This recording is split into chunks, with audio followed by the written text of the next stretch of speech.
दोस्तों नमस्कार। कहीं आप इंतजार तो नहीं कर रहे रिजल्ट आने का, या फिर आप इंतजार कर रहे हैं कि मुझे कोई ऑफर लेटर आए और मैं जाकर ज्वाइन करूं, या फिर आपको इंतजार है अपनी ऐसी रिलेशनशिप का जो कि काफी समय से डिस्टर्ब चल रही है।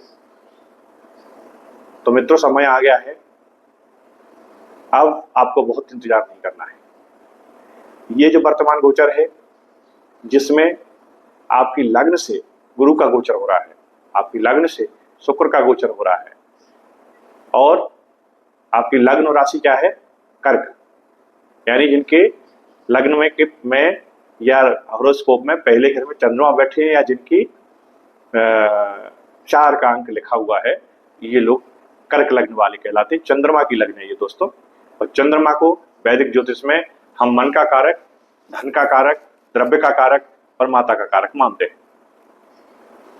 तो ये जो समय है दोस्तों, जो आप इतने समय से इंतजार कर रहे थे, प्लानिंग कर रहे थे, उसको इम्प्लीमेंटेशन करने का समय है। आप यदि बाहर कहीं जाना चाहते हैं, देश विदेश यदि आप जाना चाहते थे और आपका वीजा के लिए आपने अप्लाई किया हुआ था, या आपका कहीं कोई मैटर फंस रहा था, तो सूर्यदेव आपके 12th हाउस से गोचर कर रहे हैं। ये निश्चित तौर से आपकी ये यात्रा करा देंगे।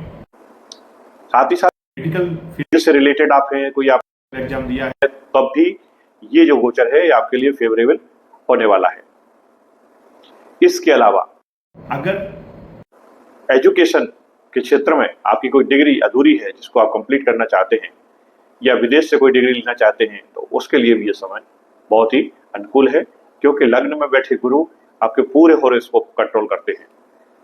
जब बैलेंस के कारक होते हैं गुरु दोस्तों, और चंद्रमा की जो राशि है इसमें जब गुरु बैठते हैं तो कहीं ना कहीं जल तत्व की राशि है, स्थिरता देते हैं गुरु। आपके मन में जो चंचलता चल रही थी, जो बेचैनी थी, जो बार बार जो ख्याल चल रहे थे, जो कहते हैं ना अपन वेव्स जो चलती हैं, लहरें चलती हैं विचारों की, उधेड़ बुन की, उसमें आपको राहत मिलने वाली है। उपाय इसके लिए वीडियो के अंत में हम आपको बताएंगे कि आपको क्या करना है इसके लिए।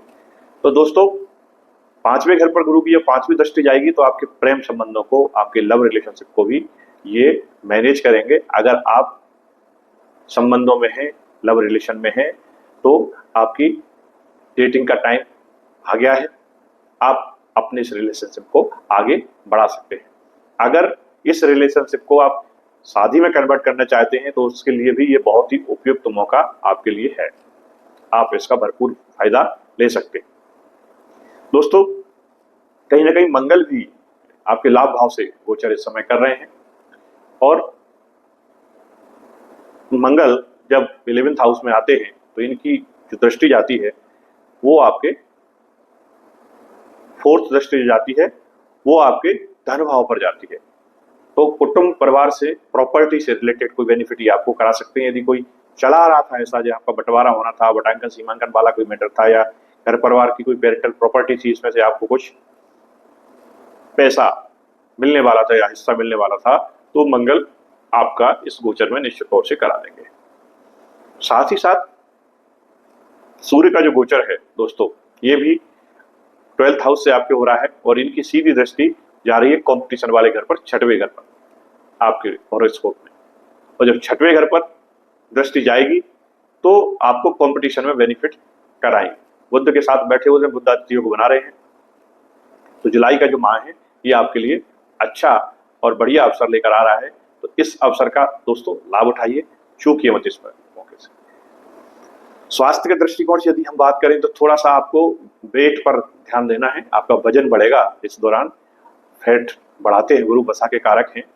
साथ ही साथ थोड़ा सा डाइजेस्टिव सिस्टम को भी ध्यान देने की जरूरत है। एक और बात, आंखों में जलन या आपका चश्मा लग सकता है। साथ ही साथ दोस्तों, शुक्र भी कुछ समय बाद अपनी राशि परिवर्तन करेंगे और ये आपके 2nd हाउस में जाएंगे। तो शुक्र का भी एक महा परिवर्तन ये होगा, और ये भी एक अच्छा योग बनाने जा रहे हैं, जो कि धन की दृष्टि से, भोग विलासिता की, संसाधनों की प्राप्ति की दृष्टि से ये अच्छा गोचर है। कहीं ना कहीं घर परिवार में मांगलिक कार्यक्रम भी हो सकते हैं, कोई दावत आपके यहाँ हो सकती है, इस ड्यूरेशन में, और आपका भी मन कहीं ना कहीं बहुत अच्छा स्वादिष्ट व्यंजन खाने का करेगा। तो इसलिए मैंने आपको सचेत करना चाहा कि आप इस गोचर में थोड़ा सा ध्यान रखिएगा। शिव जी की आराधना करना आपके लिए बहुत अच्छा रहेगा। ओम नमः शिवाय का जो पंचाक्षरी मंत्र है, इसका जाप आपको करना चाहिए।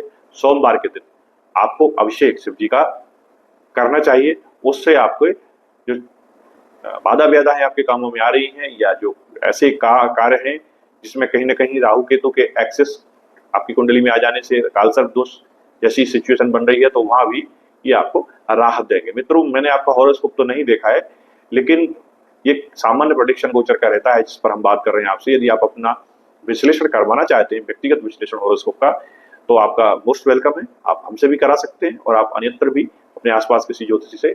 लेकिन जरूरी है हॉरोस्कोप का अध्ययन हमको करना आना चाहिए, या किसी कारणवश इस योर हमारा ध्यान नहीं है या हमारा इसमें कोई रुचि नहीं है, तो फिर किसी विद्वान से ये राय ले लेना चाहिए। क्योंकि दोस्तों, ज्योतिष जो है ना, एक नेविगेटर की तरह काम करता है। ये आपको सही दिशा देता है। उम्र के एक पड़ाव में आकर हम किसी दोराहे चौराहे पे आकर उलझ जाते, फंस जाते, डिसीजन नहीं ले पाते। जब हम ग्रेजुएशन करने की ओर जाते हैं तो सब्जेक्ट चयन का बड़ा हमारे पास चैलेंज रहता है कि हम क्या सब्जेक्ट लें। दूसरा, अगर हमने उस समय विषय चुन लिया तो फिर ग्रेजुएशन के बाद हम किस डायरेक्शन में मूव करें, ये भी एक चिंता का विषय रहता है। कहीं ना कहीं हमारे पेरेंट्स हैं, वो भी उतने ही चिंतित रहते हैं। कुछ पेरेंट्स तो हमने ऐसे भी देखे हैं जो अपनी इच्छाओं को बच्चों पर थोपने का भी कोशिश करते हैं। तो मेरा उनसे आग्रह है कि कृपया ऐसा ना करें। बच्चे की जिस विषय में रुचि है, आप उसका हॉरोस्कोप दिखाइए। हम आपको बताएंगे कि उसके लिए काम कौन सा सही है, उसको व्यापार करना चाहिए या उसको जॉब करना चाहिए। जॉब करना चाहिए तो फिर किस दिशा में, उसको कौन से डायरेक्शन में जाना चाहिए, कौन से फील्ड उसके लिए उचित है, जहाँ उसको उसका मन भी लगे और उसको धन भी मिले और उसका तन भी स्वस्थ रहे और उसको मान सम्मान भी मिले। क्योंकि दोस्तों, जीवन में लोगों के अलग अलग उद्देश्य हैं, जीवन जीने के भी, और जीवन में कोई काम के लिए, कोई दाम के लिए, कोई नाम के लिए काम करता है। तीन तरह के लोग होते हैं। या तो आप जो काम कर रहे हैं वो पैसे के लिए कर रहे हैं, या फिर आप वो काम कर रहे हैं वो अपना नाम हो जाए मेरा उसमें, उसके लिए करते हैं, या फिर आप जो है उस काम को करके आपको संतुष्टि मिलती है, आपके मन को संतोष होता है, इसलिए करते हैं। ये तीन ही कारण होते हैं काम को करने के। तो ये देखना आपका जरूरी है, तभी जाकर आप जो है भविष्य में सक्सेस हो सकते हैं। और खासतौर से कर्क राशि वाले तो कैसे लोग हैं, भावुक लोग हैं, इमोशनल लोग हैं। ये बहुत जल्दी किसी के ऊपर भी मेहरबान हो जाते हैं, अपने आप को लुटा देते हैं, कुर्बान कर देते हैं। ये अपने तन के वस्त्र भी देने वाले लोग हैं। तो खासतौर से क्योंकि चंद्रमा की राशि है, जैसा कि मैंने पहले ही आपको बताया, तो इन लोगों के लिए तो ये बहुत जरूरी है ये सावधानियां बरतना कि कौन लोग आपके हैं, कौन मुखौटा पहनकर आपके साथ इस जीवन में साथ चल रहे हैं, आसपास हैं, ये जानना बहुत आवश्यक है। और वो जब तक संभव नहीं है जब तक कि आप अपने हॉरोस्कोप की स्टडी ना करें अथवा ना करवाएं किसी से। क्योंकि नक्षत्रों के अध्ययन के माध्यम से ही ये पता चलता है कि हम किस स्वभाव के व्यक्ति हैं और हमारा फ्यूचर जो है कैसा होने वाला है। तो दोस्तों, उम्मीद करता हूं गोचर की जानकारी आपको अच्छी लगे। कृपया इसका फीडबैक आप हमको वीडियो में कमेंट्स के माध्यम से जरूर दें, और वीडियो में राधे राधे या जय हिंद कुछ भी लिखिए, हमें मोटिवेशन मिलता है, तो हम आपके समक्ष नई नई जानकारियां लेकर आ सकते हैं। आपका जुलाई का माह शुभ हो। धन्यवाद। राधे राधे, जय हिंद दोस्तों।